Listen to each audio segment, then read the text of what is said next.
मैं आपसे यही वरदान मांगता हूं कि मेरे दिए हुए सारे के सारे वरदानों पर आप तथास्तु कहें। ब्रह्मा ने कहा, अमरता को छोड़कर तेरे मांगे हुए सारे वरदान मैंने दिए। न अस्त्र से मरेगा, न शस्त्र से मरेगा, न पृथ्वी पे मरेगा, न आकाश में मरेगा, न घर में मरेगा, न बाहर मरेगा, न मनुष्य मरेगा, न जानवर से मरेगा, यहां तक कि ब्रह्मा की बनाई हुई सृष्टि से नहीं मरेगा, और 12 महीनों में से किसी महीने में नहीं मरेगा। जहां ये वरदान पाया तो जानते हो हिरण्याकश्यप ने क्या कहा? मूर्ख ब्रह्मा, अब मैं मरूंगा कैसे? ये दुष्ट की पहचान होती है। जासे नीच बड़ाई पावा, सो प्रथमे है चाहत न सामना। जिन ब्रह्मा की बड़ी तपस्या करके वरदान मांगा, अब वही ब्रह्मा उसे मूर्ख दिख रहा वरदान पाने के बाद। उसने कहा, मूर्ख ब्रह्मा, अब मैं मरूंगा कैसे, ये तो बता दो। ब्रह्मा ने कहा, ये मेरा सब्जेक्ट ही नहीं है। आपने तपस्या किया, मैंने वरदान दे दिया, जिसको मारना होगा वो जाने कैसे मारेगा, हमें थोड़ी मारना, न मेरा विभाग है। हाँ, मैंने तुम्हें अमरता का वरदान नहीं दिया, अब जिसको मारना होगा वो जैसे मारेगा वो जाने, मेरा काम खत्म। इधर हिरण्याकश्यप ब्रह्मा की तपस्या कर रहा है और उधर उसकी धर्म पत्नी कयाधु गर्भवती है और वो महीनों में है। और जरा इधर की कथा देखें। 33 करोड़ देवताओं के स्वामी देवराजेंद्र ने विचार किया कि हिरण्याकश्यप तो तपस्या करने गया और भगवान को बैरी मानकर गया है, तो जिंदा तो लौटेगा नहीं। हिरण्याकश्यप की धर्म पत्नी कयाधु के गर्भ में 6 माह का बालक पल रहा है, अगर मैं उसे भी मार दूं तो दैत्य वंश समाप्त हो जाएगा। बड़े लोगों की बड़ी सोच हुआ करती है ना। ये इंद्र सोच रहा। इंद्र माने जानते हो क्या होता? आज की भाषा में बताऊं, बड़े आदमी। उनके बारे में गोसाई जी ने जानते हो क्या लिखा? मैं नहीं कहता। ऊंच निवास, नीच करतूती, और देख न सकहीं पराय। हवेली भर ऊंची होती है, बाकी आचरण बहुत नीच होती है। ऊंच निवास, हवेली बहुत बड़ी होती है, और नीच करतूती। और उनकी खूबी क्या है? देख न सकहीं पराय विभूति। समाज में दूसरा कोई अगर जरा उठने की कोशिश करने लगे तो उसे जरूर नीचे गिराने की कोशिश करेंगे। ये इनके स्वभाव है।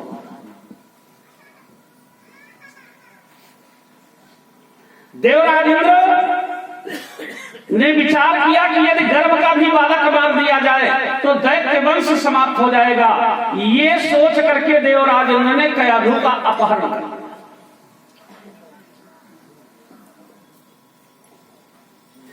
कयाधु को आकाश में ले गया विमान में बिठाकर, और आकाश से फेंकना ही चाहता था। इतने में नारायण नारायण कहते हुए देवर्षि नारद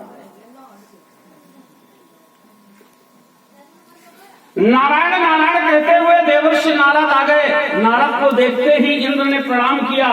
नारद ने तुरंत कहा, जय हो देवराज इंद्र, जय हो।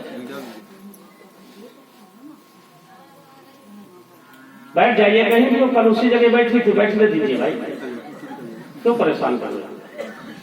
बैठने दो। उस जगह गोला लगा देना छुरी का कल के लिए। ध्यान में कुछ लोग कह रहे हम कल बैठे थे, आज कैसे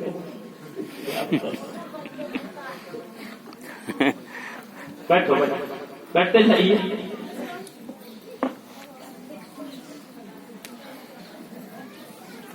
देवराज इंद्र कयाधु को जमीन पर फेंकना ही चाहता था और पीछे निकल जाना, सबसे पीछे। थोड़ा वहां व्यवस्था देख लीजिए, दो लोग हाइट बिछाई छक गई, बैठा दीजिए अच्छी तरह उसको।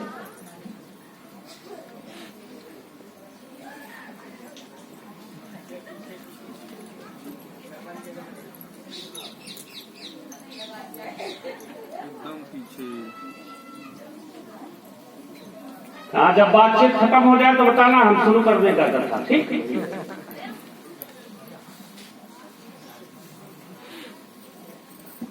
देवर्षि नारद जो ही आकाश से फेंकना चाहता था कयाधु, तो इतने में नारद जी आ गए। नारद जी ने हाथ जोड़ करके कहा,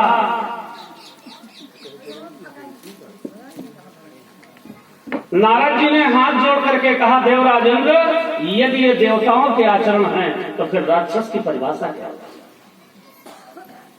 समझ में आ रही है? यदि देवताओं के आचरण ये हो जाएंगे तो फिर दैत्य किसे कहते हैं? इतनी शर्म लगी देवराजेंद्र को कि मारे सर्व के कयाधु को वहीं छोड़ करके देवराजेंद्र, संत तो केवल आईना दिखा देता है, आपकी समझ में आ जाए तो अच्छा है, ना जाए तो अच्छा।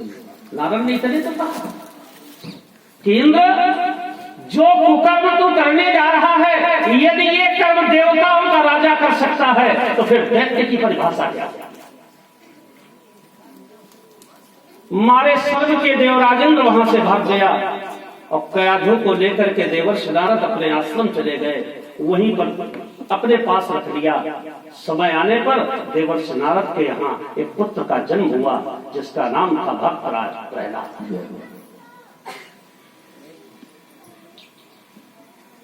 हमारे शास्त्र कहते हैं बंधुओं, देवता की संतान हो और उसे 3 चीजें न मिले,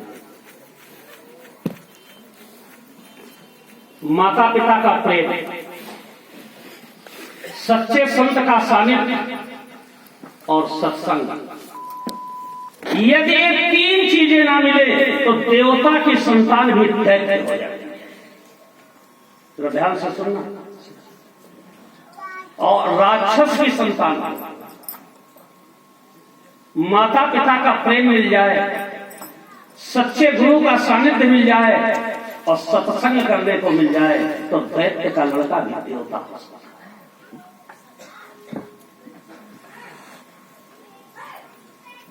जरूरी नहीं है कि दैत्य का लड़का दैत्य ही होगा।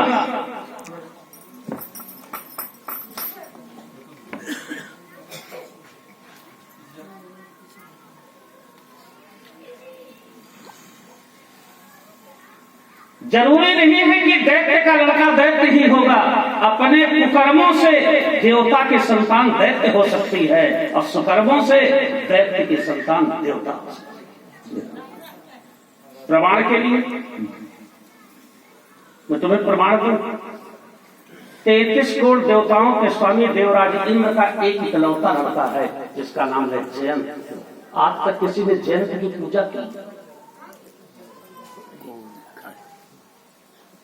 शंकर जी के लड़के की पूजा हो रही है, अग्नि के पुत्र की की पूजा हो रही है, वायु के पुत्र के लड़के की पूजा हो रही, लेकिन इंद्र के लड़के की पूजा आज तक कोई नहीं किया। बेचारा कौवा बना मारा मारा फिर रहा है क्योंकि सत्संगत नहीं किया, आचरण नहीं अच्छे। आज भी जयंत कौवा बना फिर रहा है और है किसका लड़का? 33 करोड़ देवताओं के मालिक देवराज इंद्र का इकलौता लड़का। लेकिन देवता की लड़का देवता नहीं होगा। और इधर आप कथा सुन ही रहे हैं, हिरण्याकश्यप जैसा कसाई जो राम कहने पर फांसी दे देता है, और उन्हीं का लड़का हुआ प्रहलाद जिसने सच्चे गुरु पा लिया, सत्संगत किया। परिणाम क्या हुआ? भक्तराज प्रहलाद को किसी ने आज तक राक्षस नहीं कहा। जब कोई कहेगा तो कहेगा भक्तराज। गोस्वामी तुलसी ने भी रामचरितमानस में 14 भक्तों का नाम लिया और जब प्रहलाद का नाम लेने का नंबर आया तो जानते हो किस सम्मान के साथ लिखा? भगत शिरोमणि हे प्रहलाद। प्रहलाद भक्त नहीं है, वो भक्तों के सिरमौर हैं, उनसे बड़ा कोई भक्त नहीं।